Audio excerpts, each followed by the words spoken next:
자, 지금 이제 영생인데, 그러니까 바빙크의 설명은 이런 것 같아요. 제가 볼 때는 우리가 예수님은 자기 자신을 나는 길이요 진리요 생명이다. 하나님의 아들이 있는 자에게는 영생이 있고 또 그 아들을 믿는 자는 영생을 누리고, 이런 말씀들이 있죠. 그때도 이제 이터널 라이프죠. 그러니까 영생이란 말은 죽지 않고 영원히 산다 이 말이잖아요. 근데 그거를 구약의 이스라엘이 이제 우리가 이 바빙크가 이걸 언약사적으로 구약의 이스라엘 안에는 바로 이 영생의 개념이 있었다라는 이런 성경적 통찰을 보여줬죠. 그거를 우리가 구약 부분에 있어서는 그렇게 이해를 하는 게 중요합니다.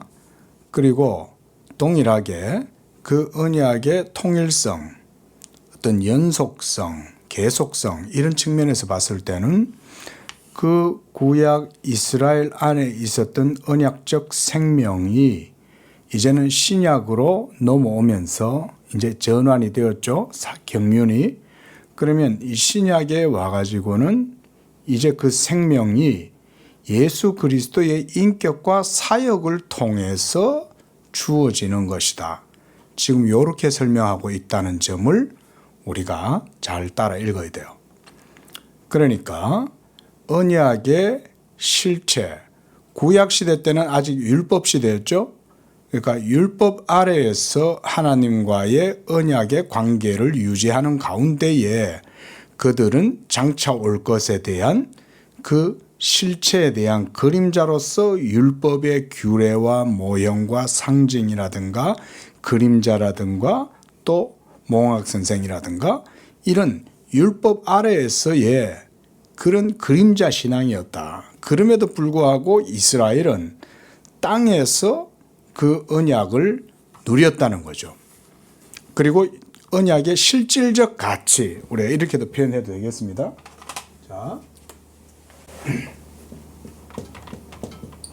구약 이스라엘은 이 언약, 이러면 구약은 이제 율법이었어요, 그렇죠? 자, 이 율법 아래에서 하나님과 언약의 관계를 맺을 때에 그들은 가나안 땅이죠. 이 가나안 땅이 바로 언약의 땅, 약속의 땅이죠. 이 가나안 땅에서 그들의 모든 역사가 이루어지죠. 그렇죠? 그래서 우리가 아브라함 때로부터 세례 요한 때까지의 이스라엘의 구약 이스라엘 백성들의 가나안 땅에서의 전체 역사, 이걸 이제 우리가 실제성이라고 할 수 있죠. 이 역사의 이스라엘의 역사의 실제성을 언약사적으로 이제 이해를 하는 거죠. 그러면 이런 이스라엘이 가나안 땅에서 전체 삶을 살아갈 때에 그 백성들이 누렸던 영생 생명의 개념은 일반적으로 이제 이 세상의 세속적인 어떤 생물학적인 그런 어떤 의학적인 어떤 그런 개념이 아닌 언약적 영생을 인식했다는 거죠. 그게 이제 구약 시대였고, 이제 신약의 시대 때는 이제 신약의 교회죠. 신약의 교회가 이제 쉽게 말하면 우리가 참 이스라엘이죠. 그죠? 우리가 참 이스라엘이에요. 자, 구약의 참 이스라엘. 자, 이 신약 교회는 이제 이 율법이 아니라 이제는 복음을 통해서 하나님과의 이제 새 언약의 관계 가운데 있죠. 그렇죠? 새 언약의 관계 안에서 신약의 성도들은 이제 가나안 땅은 모형이었지만 이제는 실체, 바로 이 실체가 이제는 예수 그리스도의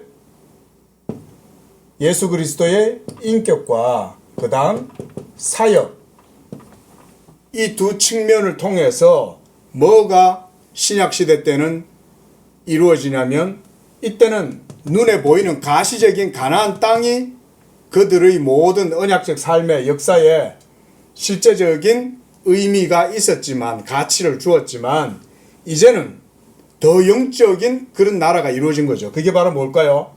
예수 그리스도의 인격과 사역을 통해서 뭐가 이루어집니까? 하나님의 나라가 이제 이 땅 가운데 이루어지는 거죠.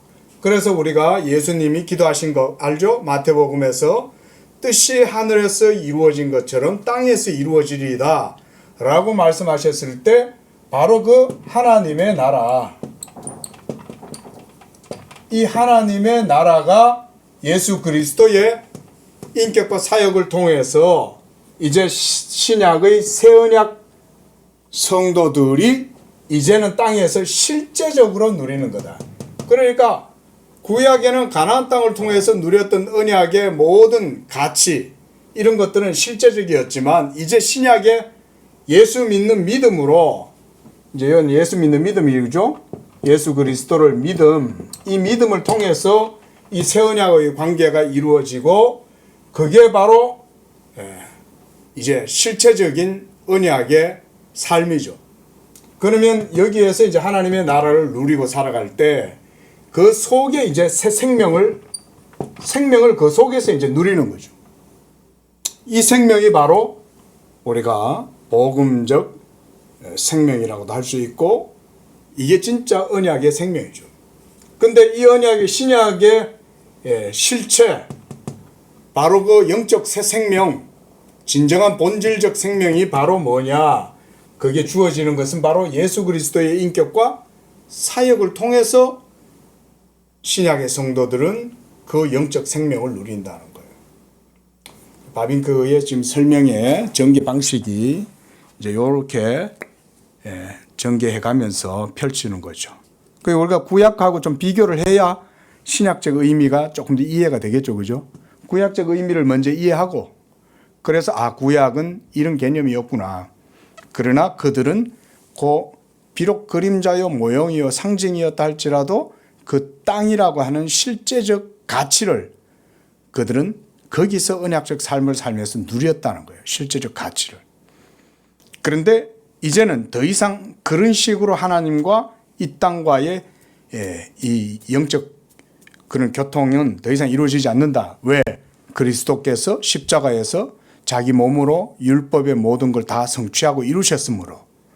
그러니까 이제는 예수 그리스도를 믿는 믿음으로 이 땅에 있는 성도들이 그리스도의 인격과 사역을 통해서 하나님의 나라의 실제적 가치를 누리게 되었다는 거예요.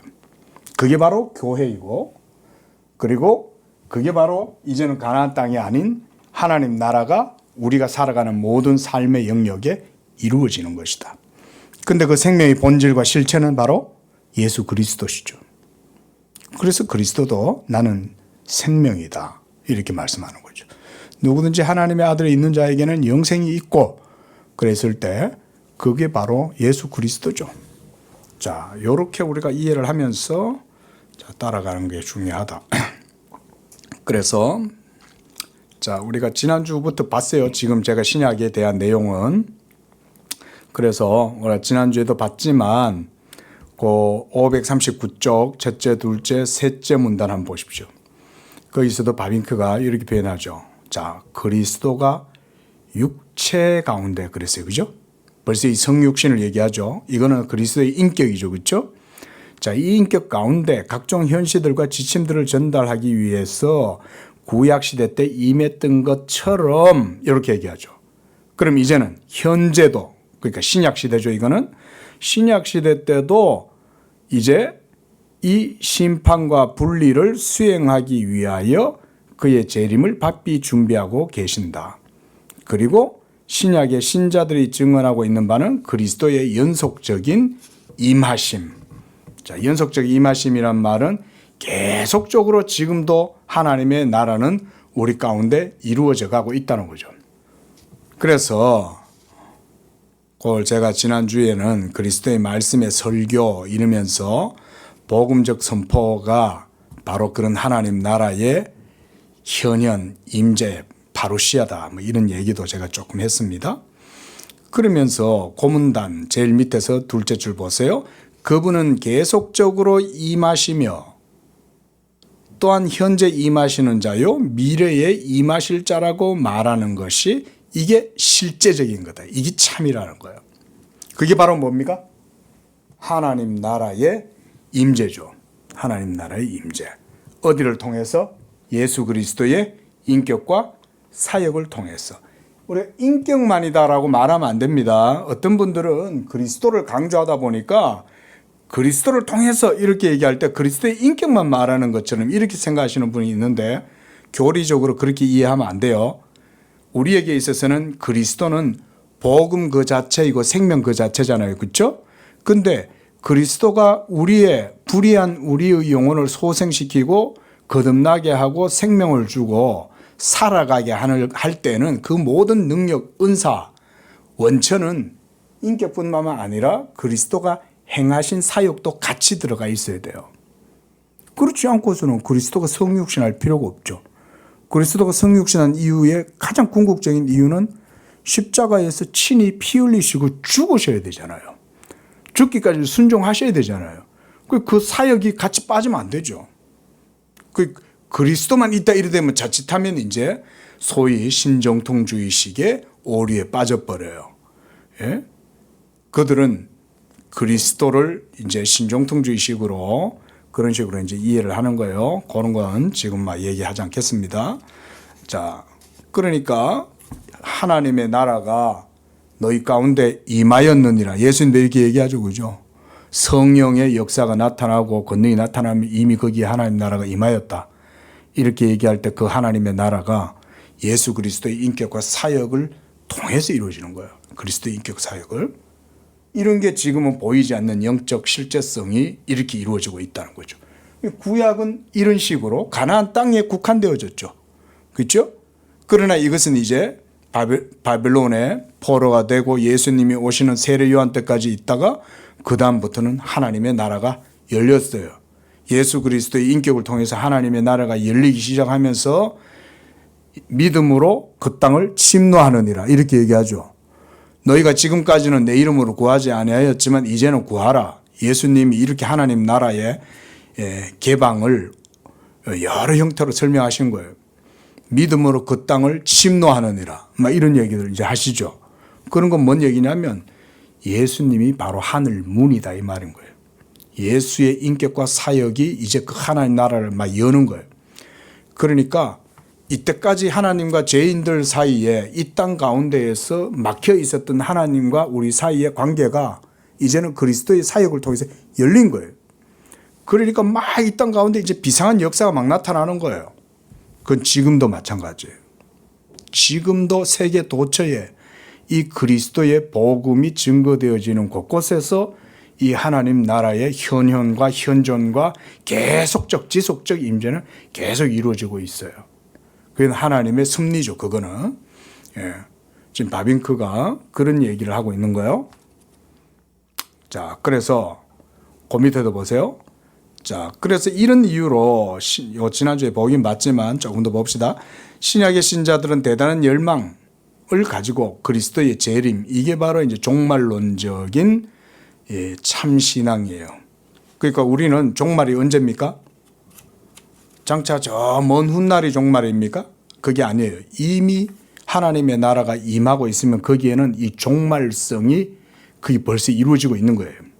종말론적 그런 어떤 위기, 신학적으로 표현하면 위기, 긴장감 뭐 이렇게도 표현을 하는데, 왜냐하면 하나님 나라가 임하니까 세상 나라가 같이 충돌을 벌이겠죠.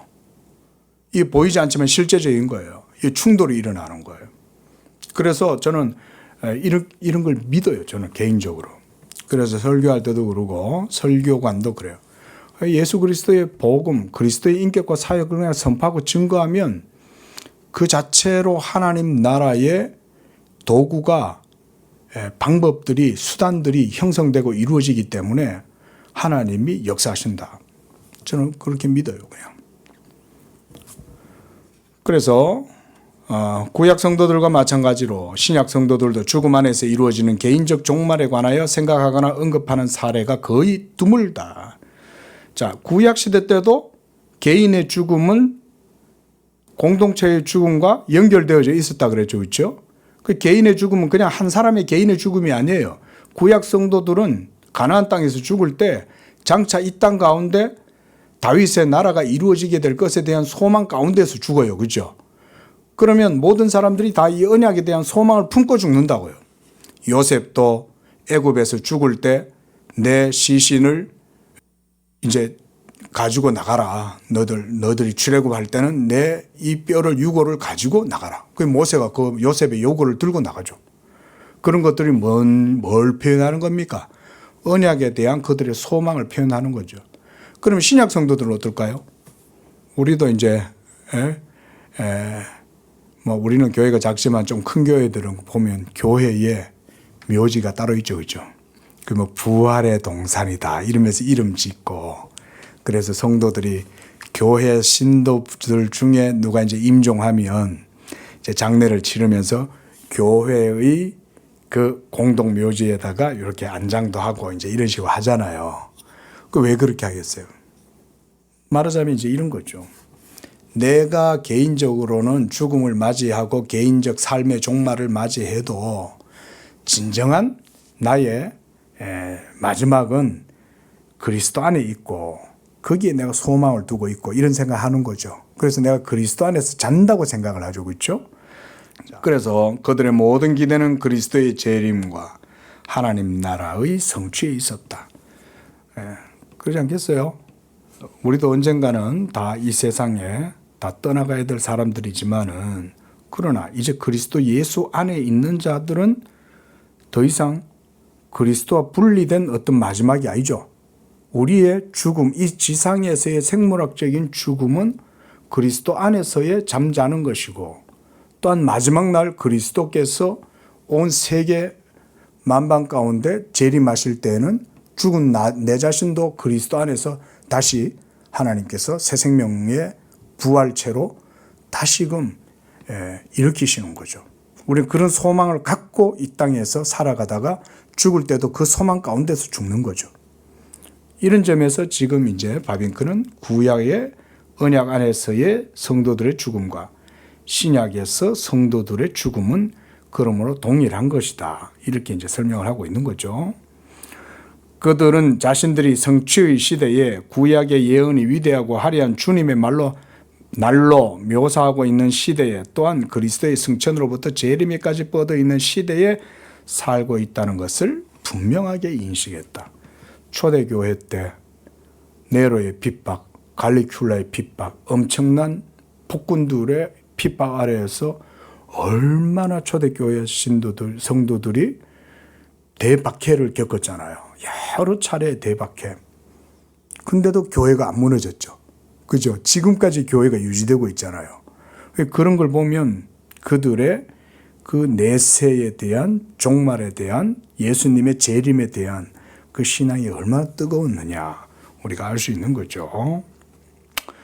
그래서 그 밑에 줄, 그들이 생각하기에 그 재림에 임박하면 다만 자신들이 재림을 기다리고 있다는 그 절대적인 확실성에 대한 또 다른 표현일 뿐이었고, 그들의 강한 신앙은 흔들리지 않는 소망의 뿌리였다.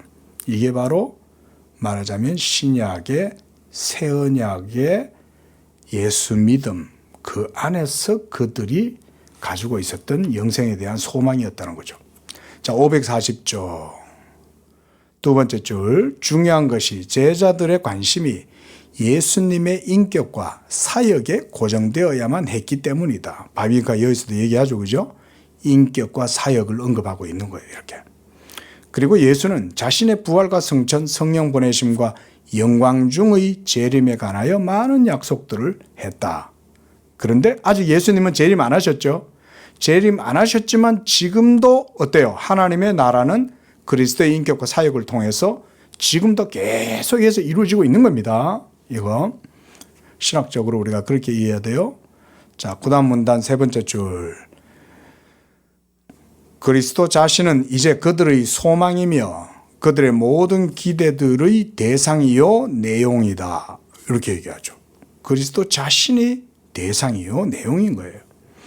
그리스도는 재림하실 때 자신의 모든 약속들을 성취하시고 그 고백자들에게 구원의 완전한 구원과 영생을 허락하실 것이다. 그러니까 그리스도 자신이 바로 영생 그 자체죠. 넘어가고요. 자, 그 다음 문단 두 번째 줄. 확실한 세부적인 내용들은 죽음의 상태에 관하여 빛을 던져주는 신약 성경 안에서 그들 나름의 해석을 통해 주어진다. 자, 이제 그 그리스도 재림에 대한 또 여러 가지 이제 신약 성경에 대한 해석들이 있었는데, 먼저는 이제 로마 교회는 넷에 대해서 얘기할 때 푸가토리, 우리가 연옥에 대해서 얘기하죠. 거기 보면 연옥 고자 언급해놨습니다. 그렇죠? 이게 로마 교회의 이제 오류를 바빙크가 이렇게 설명을 하는 겁니다. 그러니까 연옥은 기본적으로 제가 이건 읽진 않고 제가 그냥 간단하게 설명할게요. 자, 연옥은 어떤 데입니까? 그러니까 기본적으로 예수 믿고 믿음이 확실하든 믿음이 연약하든 간에 예수 그리스도를 믿는 믿음을 가진 자라면 누구든지 천국 가요. 뭐 어떤 사람은 성령 세례 받아야 확실한 믿음을 가진다. 이건 비성경적입니다. 그런 거 받아들이면 안 돼요. 예? 성령 세례 받아야 더 확실한 믿음을 가진다면, 그럼 더 확실한 믿음이 있고 덜 확실한 믿음이 있으면 그러면 큰일 나죠. 뭐가 문제가 돼요? 칭의가 문제가 되죠. 칭의는 우리의 믿음이 확실해야 칭의가 이루어지느냐, 우리의 믿음이 연약할지라도 칭의가 이루어지느냐, 이렇게 생각해 보면 칭의의 기본적인 핵심적인 내용은 뭐겠어요? 내가 어느 정도로 믿었느냐, 어느 정도 클리어하게 내가 믿었냐, 여기에 달려있는 게 아니죠. 내 믿음이 연약할지라도 하나님의 선하심과 자비하심이 택하심 가운데 있고 그 가운데 내가 예수 믿었다는 거죠. 그러면 내 믿음이 목사 같은 믿음이 아니고 장로님 같은 믿음이 아닐지라도 예수 믿는 믿음이면 구원받죠. 그렇죠? 네가 오늘 나와 함께 낙원에 있으리라. 이 사람은 예수 믿은 지 1시간도 안 돼서 천국 간 거예요. 십자가의 강도들이 예수님보다 더 오래 살아 있었는지는 모르겠지만은 그 사람이 뭐 얼마나 오랫동안 그렇게 있었겠어요. 응? 근데 네가 오늘 나와 함께 낙원에 있으리라. 그 사람은 그 즉시로 천국 간 거예요. 하나님 나라 백성이 된 거예요. 응? 성령 세례 받아야 더 확실한 믿음이다. 이를 주장하는 거 받아들이면 안 됩니다. 그래서 우리는 제2 성령 세례 주장하는 소위 그런 분들이 주장하는 분들이 많이 있어요. 그런 게 오순절 신앙하고 다를 바가 없어요. 오순절에도 가면 방언 받아야 되고 예언해야 되고 환상 봐야 되고 막 계시 받아야 되고 이런 식으로 주장하잖아요. 그리고 그게 오늘날 또 신사도 운동 이런 것들이 또 막 일어나죠. 그게 중세 때는 없었을 것 같아요. 중세 때도 있었어요. 매나 제세를 받으라든가 열강군자들이 매나 그때도 막 뭔가 성령 받아야 되고 열정적으로 뭔가 체험을 해야 되고 이런 식의 주장을 그때도 했고 옛날에도 했어요. 옛날에도. 오늘날이라고 새로울 거 없어요. 자, 어쨌든 간에 믿음이 불확실하니까 이렇게 되는 거죠. 연옥교리가 나온 건 이 말인 거예요. 믿음 가지고는 뭔가 불확실한 것 같은 거야. 그러면 뭐가 필요하겠어요? 내 공로와 수고와 노력이 필요하겠죠. 예? 그런데 그게 미달되고 함량 미달을 어디서 채우냐면 이제 연옥에 가가지고 채우는 거예요. 그래서 그 밑에 문단, 자 보면 그 밑에 문단 보세요. 연옥은 그러므로 불신자들과 불경건한 자들에게 여전히 구원을 얻을 수 있는 기회가 주어지는 회개의 장소가 아니다. 밑에서 넷째 줄, 오히려 연옥은 한편으로는 축복받은 영혼이 거하는 처소이고 다른 한편으로는 빈곤한 영혼을 소유한 신자들이 그들의 세상적인 형벌의 양이 채워지기까지 물리적인 불에 의해 오랜 기간 동안 처벌받는 형벌의 장소이기도 하다. 자, 이게 우리는 이 땅에서 예수 믿으면 이미 예수 그리스도로 말미암아 내가 율법에 대하여 당해야 될 모든 형벌을 이미 그리스도가 다 십자가에서 다 소멸시켜 버렸죠. 그렇죠? 그러니까 우리는 예수님을 믿을 때 더 이상 우리에게 주어질 형벌이라는 것은 없어요. 근데 연옥 같은 데 가가지고 하나님한테 더 맞는 거야, 그냥. 더 고통을 당하는 거예요. 그럼 더 고통을 당하면 그 당한 고통 때문에 이제 나중에는 이제 죄가 정화가 돼가지고 천국 들어간다. 이런 식의 상상을 한 거죠. 자, 541쪽. 두 번째 문단. 로마 교회의 신앙 고백을 적절히 이해하지 못했기 때문에 많은 자들이 이 연옥 교리를 종종 과도하게 예찬하거나 사후에 신자들의 계속적인 정화를 변호하기 위해 이 교리를 사용한다. 결국은 예수 믿음하고는 상관없죠. 그렇죠? 믿기는 믿었는데 제대로 안 믿어가지고 그 제대로 못 믿은 불신앙을 이제 벌을 받아가지고 이제 채워야 되는 거예요. 그거를. 그걸 이제 연옥 가가지고 한다는 거예요. 그런 후에 그러면 언제쯤 갈지도 모르지 뭐 그러면. 안 그래요? 어느 정도까지 그 형벌을 채워야 될지 당해야 될지 어떻게 알아요? 얼마나? 그것도 없지만 어쨌든 간에 그런 게 있다 이렇게 생각하는 거죠. 근데 성경에는 그런 얘기가 없죠. 그죠? 성경 어디에도 그런 얘기가 없잖아요. 그 다음 진화의 그 541쪽 두 번째 문단 중간쯤 보면 진화의 개념을 사후 세계에도 역시 적용시키고 모든 사람들은 그 누구도 예외 없이 그들의 지상에서 또 아마 전생에서 시작한 직선적이란 말은 쭉 이렇게 여기서부터 저기까지 쭉 이렇게 선적 역사를 얘기하죠. 그 직선적인 삶의 내세도 계속적으로 이런 식으로 이루어진다고 설명한다. 자, 진화. 진화는 뭐예요? 우리가 앞에서도 잠깐 진화에 대해서 봤죠, 그렇죠? 진화는 끝이 있습니까? 끝도 없죠. 사실은 시작도 모호하고 어떻게 어떤 동기가 충동적으로 유발이 돼가지고 진화가 시작됐다 할지라도 진화는 계속 그냥 나아갈 뿐이죠. 만약 지금 현재 이 세상에 살아가는 인류 모두가 다 어떤 진화의 도상에 있다라고 한다면 앞으로 100만 년 후가 되면 인간은 손가락이 6개로 진화할지도 몰라요. 다리도 4개로 진화할지도 몰라요. 그렇죠? 왜냐하면 계속 진행되니까. 말하자면 진화론의 허구가 그런 거죠. 지금 현재의 상태도 그러면 설명을 못해요. 그렇죠? 맞잖아요. 지금 현재도 계속 어떤 의미에서는 지금 계속 분할해보면 하나하나가 좀 더 깊이 있게 아주 세밀하게 깊이 들어가면 1초마다 초 단위마다 변하잖아요. 그러지 않아요? 초 단위마다 변하는 거죠. 그러면 매 초마다 일어나는 변화의 양태를 설명을 다 하려면 설명할 수 있어요? 자, 제가 지난 10월 달 한 달 동안 진화했어요. 그럼 10월 한 달 동안 나의 진화에 대해서 설명할 수 있는 매뉴얼이 있습니까? 아무것도 없죠. 논리적인 근거도 없어요. 설명할 수도 없어요. 그리고 만약 그렇다 하더라도 설령 그렇다 하더라도 그러면 케이스가 지구에 있는 80의 인구의 그 모든 인구들의 진화의 양태가 다 똑같겠어요? 다르죠. 그렇죠? 우리나라에 사는 사람들이 몇 천만 되는 이 사람들조차도 다 다를 거 아니에요.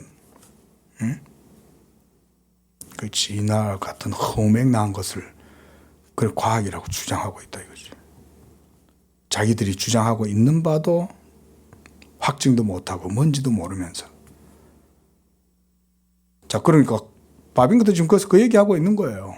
그 문단 방금 읽었던 거 좀 더 읽어봅시다. 그러므로 죽음은, 이건 이제 진화론적 입장에서 죽음이 있다고 생각한다면 이생과의 절교가 아니라 또 죄에 대한 형벌도 아니고 다만 유충이 나방이 될 때처럼 어떤 한 과정을 거치는 것일 뿐인 거죠. 그렇죠? 그러면 한 종류의 존재 상태에서 다른 종류의 존재 상태로 이제 변이 되어져 가는 거죠. 그게 진화죠. 그러면 죽음이 없는 거죠. 그죠? 그럼 죽음이 없잖아요. 변태만 있는 거죠. 만약에 설령 죽었다 하더라도 어떤 진화가 있다면 그 다음에 나는 어떤 형태로 또 진화될 거냐. 응? 뭐 스타워즈나 이런 데서 나오는 외계인들처럼 나중에 그렇게 변이가 될 건가요? 인간들이? 그리고 이 진화론은 만물이 다시 바르게 정착되거나 혹은 물어 돌아갈 때까지 계속 쉬지 않고 계속 변이의 형태가 계속 되는 거죠. 자, 그러나 성경은 위로를 주지 못하는 이 모든 교훈, 로마 교회의 연옥설이나 어떤 진화론적 어떤 그런 개념이나 과정들에 대해서는 전혀 얘기하지 않는다는 거죠. 그러면 죽음은 뭐냐? 고문단, 방금 우리가 읽었던 줄에서 한 네 번째로 내려오시면 죄에 대한 형벌로서의 죽음이다. 죽음은. 그리고 지상의 삶과 완전한 단절이요 최후 심판에 있을 연옥과 같은 중간기는 결코 없다. 그런 것은. 그래서 거기서 한 넷째 줄 또 내려오면 왜냐하면 예수 그리스도 우리 주를 통하여 하나님과 교제함으로 인해 죽음은 더 이상 죽음이 아니기 때문이다. 여기 지금 이제 요 얘기하죠. 영생 얘기하고 있는 거죠. 그렇죠? 영생 얘기하면서 우리는 모두 다 이제 그리스도 안에서 새 생명을 누리는 거죠. 지금. 그래서 그리스도를 통하여 하나님과 교제함으로 인해 죽음은 더 이상 죽음이 아니기 때문이다. 이런 게 이제 복음이죠. 우리는 이 땅에서 육체적인 죽음을 겪을 수밖에 없어요. 그렇죠? 우리 자매님도 자, 얼마 전에 선친의, 그죠? 예? 선조의 무덤도 한번 가보셨을 거 아니에요. 그죠? 누구나 다 그러고 죽는 거예요. 근데 그리스도 예수 안에 있는 이제 이들은 그들의 죽음은 더 이상 그리스도 안에서는 더 이상 그 죽음이 효력이 없어요.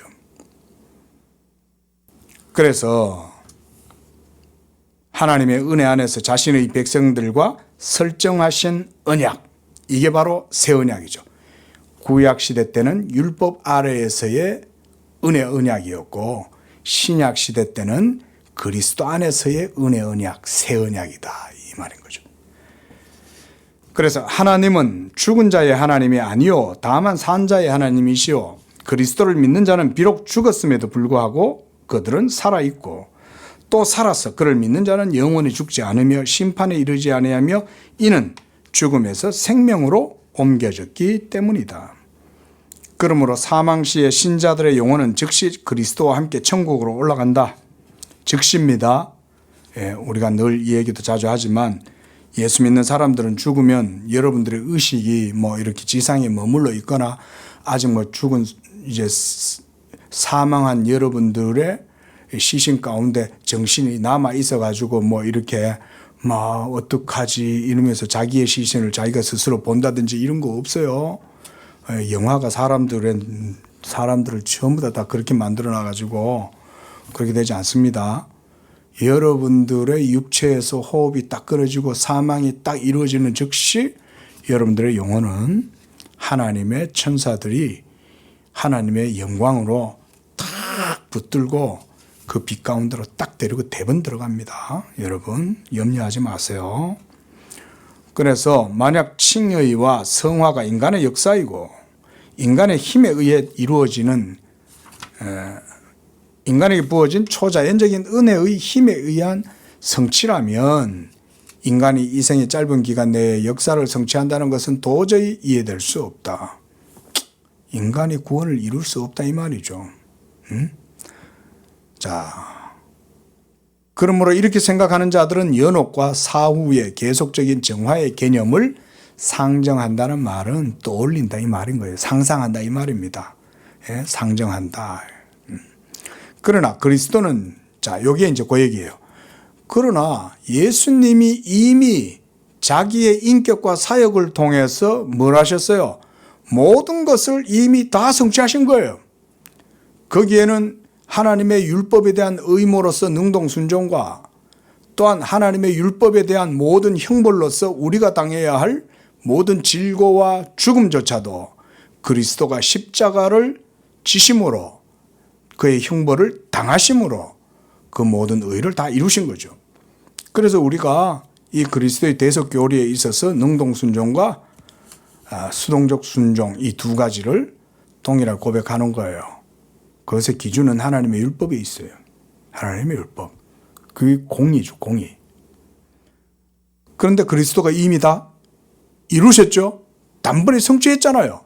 단번에 영원히 자기의 몸을 십자가에서 들이신 바 되고 그것을 통해서 이제는 하나님께서 위로부터 아래로 휘장을 찢어버리시고 우리와 하나님 사이에 막혔던 담을 하나님께서 다 제거하셨잖아요. 그러므로 그리스도 예수 안에 있는 자들은 이제 더 이상 정죄함이 없어요. 예수 믿는 자들은 더 이상 정죄함이 없어요. 이걸 믿어야 돼요. 응? 그리스도가 바로 그걸 위해서 하신 거예요. 그래서 그리스도는 그 백성들을 위해 바빙크도 그 설명합니다. 자, 형벌을 당하시고 했죠. 그렇죠? 이게 이제 당하신 순종이에요. 수동 순종이에요. 또 그들의 모든 죄를 완전히 사유하셨을 뿐만 아니라 그 다음에 나오는 게 능동 순종이에요. 그들을 대신하여 율법을 성취하신 거예요. 이거 이제 능동 순종이죠. 그렇게 해서 썩지 아니하는 영생을 우리에게 가져오신 거예요. 그래서 아까 말씀드렸죠. 우리가 영생의 개념을 그리스도를 통해서 우리가 이루어진다고 할 때는 그리스도의 인격만이 아니라 그리스도의 사역도 같이 얘기해야 된다는 얘기가 그런 말인 거예요. 그리스도만 얘기한다 할 때는 조심해야 돼요. 워낙 신정통주의자들이 맨날 그리스도 그러니까 그리스도라고 말하니까 모르는 사람들은 굉장히 은혜롭게 생각해요.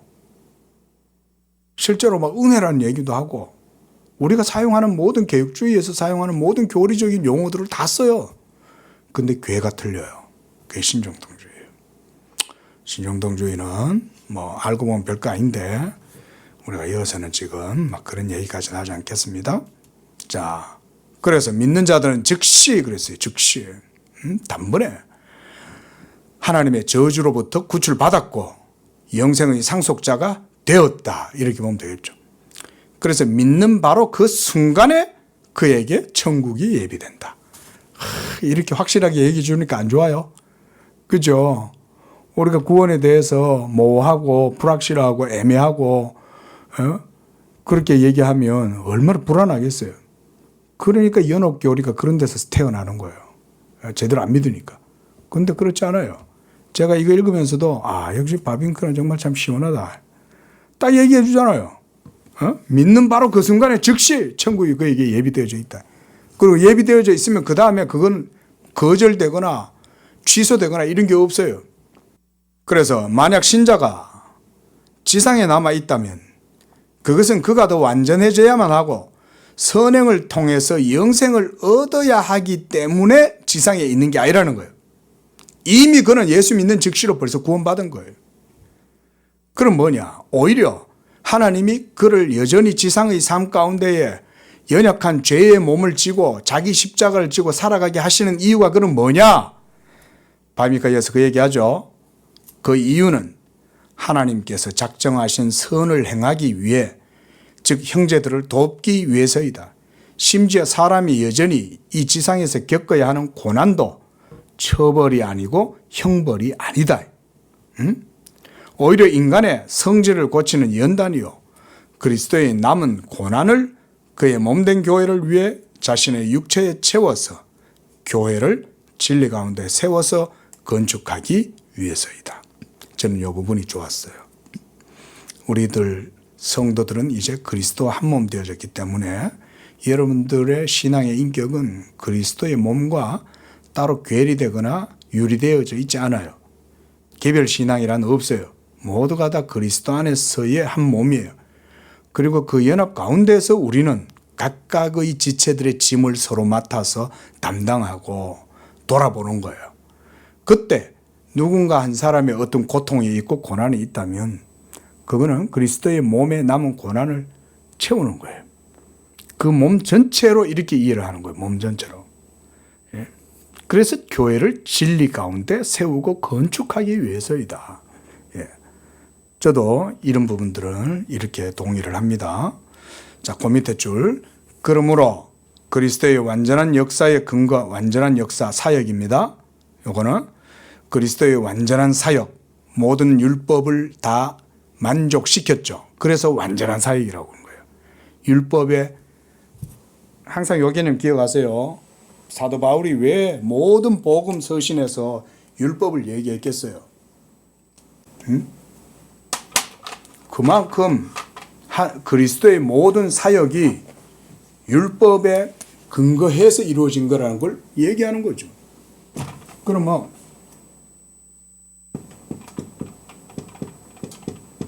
율법에 대응한 그리스도의 사역이에요. 그러면 율법에 대응한 그리스도의 사역이면 이게 완전한 만족이 돼야 되겠죠. 그렇죠? 우리가 satisfaction이다 그러죠. 완전한 만족, 일치죠. 하나님의 의와 완전한 일치예요. 우리는 이거 할 수 없어요. 그죠? 우리는 이거 절대 할 수 없습니다. 하지만 그리스도는 우리의 머리시요, 우리의 대표자요, 우리의 중보자시기 때문에 그리스도가 친히 그의 인격과 사역으로 이 일을 이루신 거예요.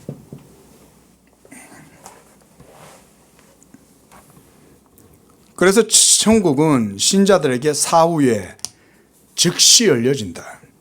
우리의 의 때문이 아니고, 그렇죠? 우리의 공로 때문이 아니라, 우리의 열심 때문이 아니라, 우리의 행위 때문이 아니라 예수 그리스도의 완전한 사역 때문에 예수 믿는 우리가 믿음이 비록 연약해도 연약한 믿음에게도 천국은 즉시로 열린다. 예? 얼마나 은혜로워요. 그렇지 않습니까?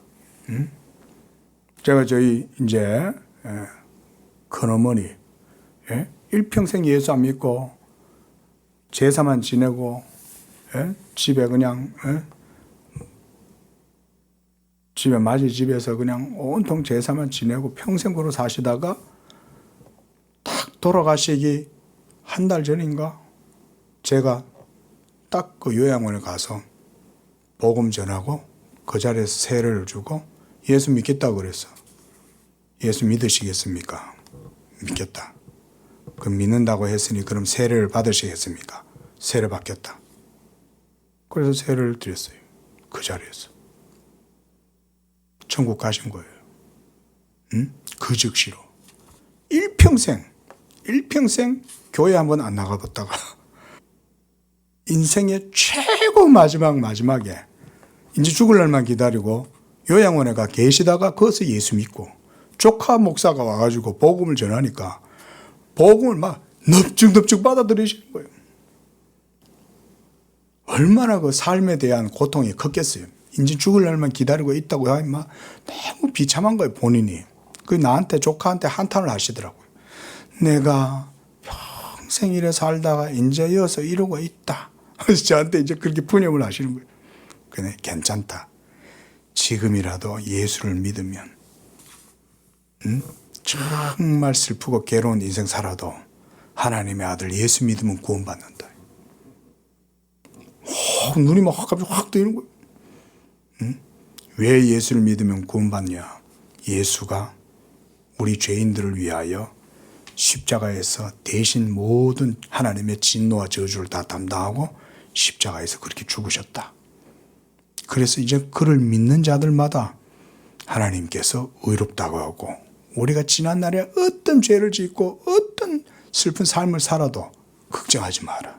예수 믿으면 구원받는다. 막 눈이 막 커지면서 막 그걸 막 어쨌든지 받고 싶은 거예요. 그게 간절한 거예요. 막 목마른 사람이 막 물을 걸컥 마시고 싶어 하듯이. 그래서 예수 믿으면 된다. 그럼 제가 그러면 지금 물을 테니까 예수 믿을 거냐? 믿겠다는 거예요. 그러면 조카하고 목사니까 세례를 줄게. 세례 받을래요. 그러니까 세례 받겠다는 거예요. 그 자리에서 세례 줬어요. 그럼 구원받는 거예요. 그게 일평생 삶에서 그가 쌓은 선행이나 공로나 수고나 노력이 뭔 필요가 있어요. 예수의 이름만이 구원하는 거예요. 그래서 그 밑에 줄 신자들은 그들 자신의 죄 때문에 연옥에서 더 이상 벌을 받지 않아도 된다. 왜냐하면 그리스도가 모든 것을 완성했고 모든 것을 성취했기 때문이다. 자, 넘어가고요. 그 밑에 줄. 바울은 그 밑에 문단, 바울은 육신의 장막이 무너질 때 그리스도와 함께 있으며 주와 함께 거한다는 사실을 확신하였다. 그 문단 제일 밑에, 그리고 그들을 따라다니는 일들로부터 안식을 얻게 되고 또 그리스도의 재림까지 항상 그리스도와 함께 살며 통치한다. 비록 신자들이 죽는 즉시 그들의 영혼에 걸맞는 천상의 축복을 분배받는다 할지라도 그들의 상태는 어떤 의미에서 여전히 예비적이고 여전히 불완전하다. 이 뭔 말이냐면 구원이 불완전하다는 말이 아니라 아직은 육적 부활 상태에 이르지 못했잖아요. 그죠? 그러니까 그리스도 안에서, 그래서 성경에서도 그리스도 안에서 예수 믿는 자들은 잔다 이런 표현을 쓰거든요. 그런 의미입니다. 그래서 그 다음에도 보면 결국 그들의 몸은 여전히 무덤 안에 있고 부패에 예속되어 있으며 또한 영혼과 몸이 여전히 분리되어 있고 영혼과 몸이 서로 연합된 상태로 영적인 축복에 참여하지 못하고 있기 때문에 그렇다 이 말이고요. 전체적으로 고려하면 신자들은 이 중간기에 여전히 자신들의 죽음의 상태에 있음을 알게 되는데 이는 예수의 영혼이 비록 낙원에 올라갔음에도 불구하고 그가 죽으시고 그가 부활이 이루어지기 전에 계속 죽음의 상태에 계셨던 것과 마찬가지이다. 따라서 죽음 상태에 있는 신자들은 그리스도 안에서 자는 자들 혹은 그리스도 안에서 죽었던 자들로 불려지고 그들의 죽음은 자는 것으로 또 썩음을 당한 것으로 불려진다. 이 모든 것을 통해서 볼 때 중간기, 이 말은 성도가 그리스도 안에서 죽었지만 아직 최후 부활의 상태까지는 그 남아있는 기간이 있죠. 그것을 중간기라고 그러는 거예요. 그래서 중간기는 최종적 상태가 아니다 이 말인 거예요. 아직은. 최종적 상태는 뭡니까? 그리스도는 완전한 구원자이시기 때문에 영혼의 구원만으로 만족하지 않으시고 몸의 구속까지 이루신다 이 말이에요. 그게 이제 새 창조에서 이루어지게 되는 부활의 몸이에요. 우리가 이 그리스도와 같은 부활의 몸을 입어요. 그 부활의 몸은 그리스도와 연합된 상태로 받는 것이고 그게 바로 새언약 백성들이 누리는 부활체인데 제가 아는 어떤 목사님, 우리 동기 목사님인데 부활체에 대해서 박사 논문을 쓰셨더라고요. 너무 두꺼워서 아직 읽어보지는 못했는데 부활체, 성경에서 부활체에 대해서까지 얘기 안 하니까.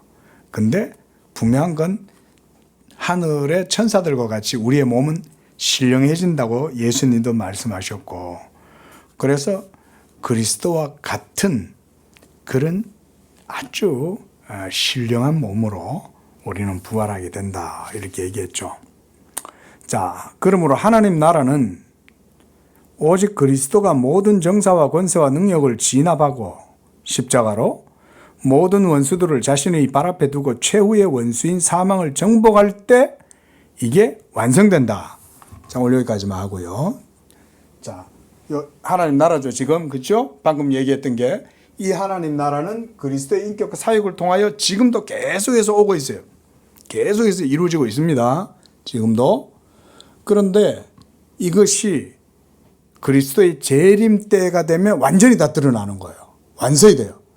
더 이상 발전 형태가 없어요. 그때 되면. 더 이상 발전이 안 되고 그때가 딱 그대로 영원히 종결돼요. 그러면 완전한 천국이 이루어져요.